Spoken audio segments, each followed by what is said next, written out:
6 p.m. Pakistan Standard Time. Assalamu alaikum. This is Radio Pakistan. The news read by Daman Zaman. The headlines. The Prime Minister has directed the Federal Board of Revenue to develop auto tax system and other applications for taxpayers in Urdu and other native languages. The Deputy Prime Minister and Bahrain's Foreign Minister have telephonically exchanged views on the developments in the Middle East.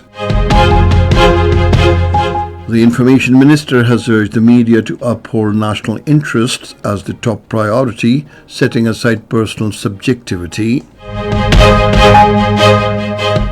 The All-Parties Hurriyat Conference has said Kashmiris remain resolute in the struggle for self-determination despite India's unabated repression in the Indian illegally occupied Jammu and Kashmir. The Human Rights Watch has criticized Israel over the use of highly incendiary chemical white phosphorus on civilians in Lebanon. The first one-day cricket international of the three-match series between Pakistan and Bangladesh will be played in Dhaka tomorrow. And now the news in detail. The Prime Minister Mohammad Shahbaz Sharif has directed the Federal Board of Revenue to further strengthen enforcement to increase revenues and curb tax evasion. He was chairing a weekly review meeting on FBR's affairs in Islamabad today.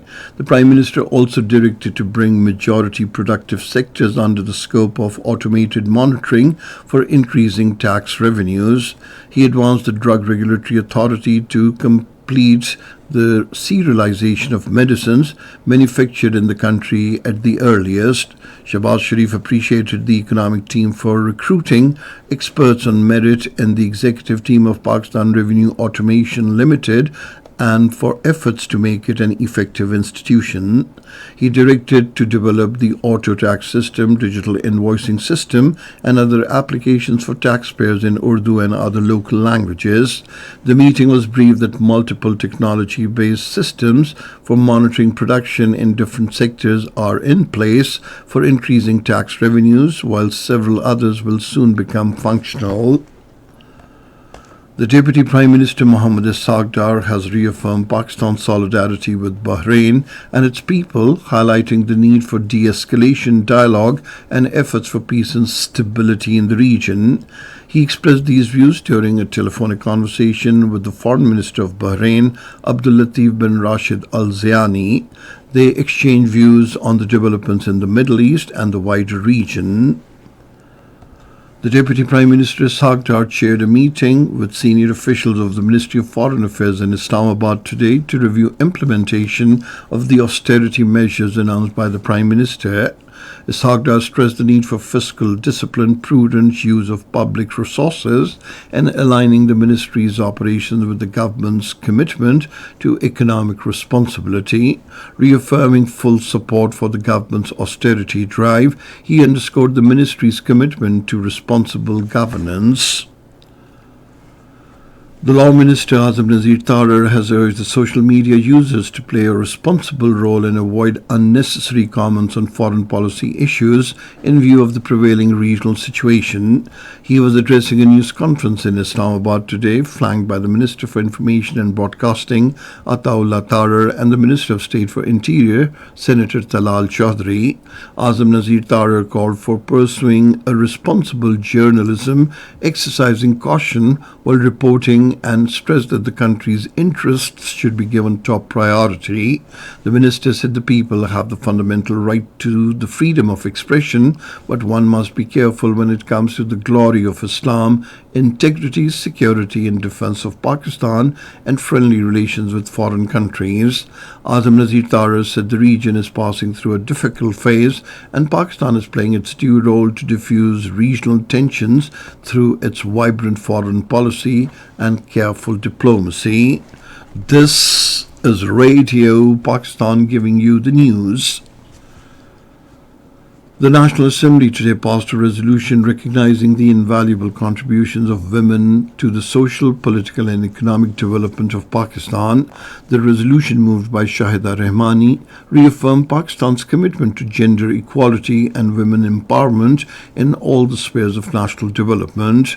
The House encouraged increased investment in women's development, particularly in areas such as education, health, economic empowerment, and political participation. The resolution called upon the state institutions, civil society, and development partners to work collaboratively to advance the rights, justice, and opportunities of all women in Pakistan. The National Assembly was informed today that 2,000 Pakistani students have been evacuated from Iran, responding to a calling attention notice moved by Natasha Doltana and others. The Minister for Parliamentary Affairs, Tariq Fazal Chaudhry, said Pakistan's embassy and consulates in Iran are working round the clock to provide all possible support and emergency assistance to the Pakistani nationals.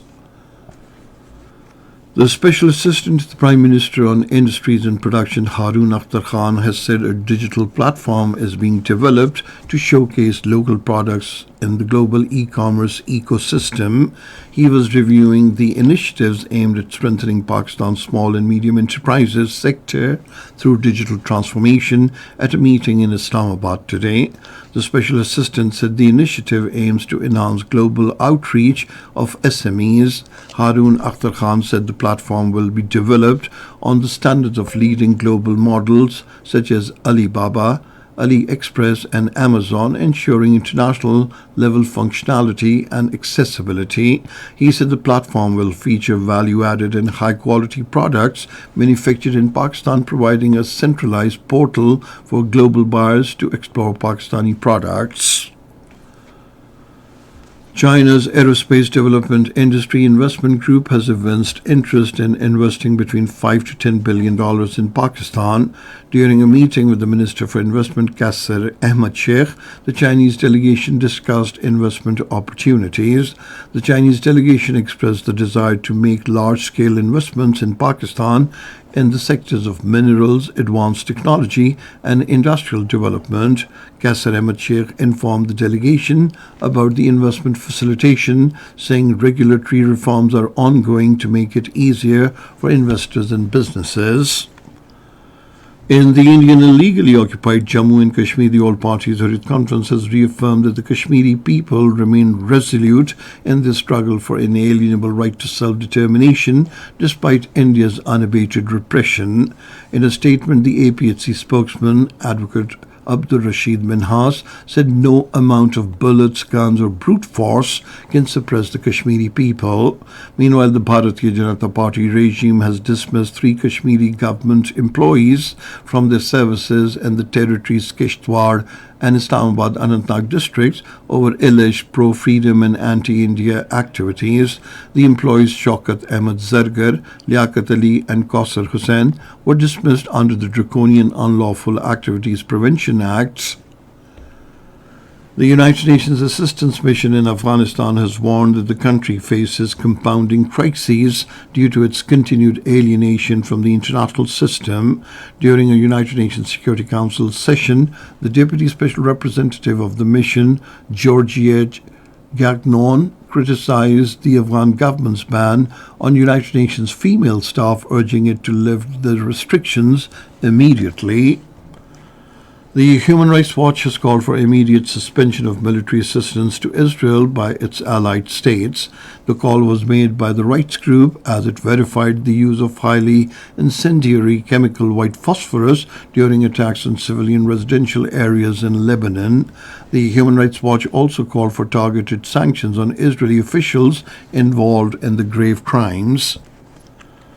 Israel has escalated attacks across Lebanon with about 500 people killed since the war began last week. More than 700,000 people, including a large number of children, have also been displaced due to Israeli strikes. And now cricket, the first one-day international of the 3-match series between Pakistan and Bangladesh will be held in Mirpur, Dhaka tomorrow. The match will start at 1 in the afternoon. And finally, the weather report.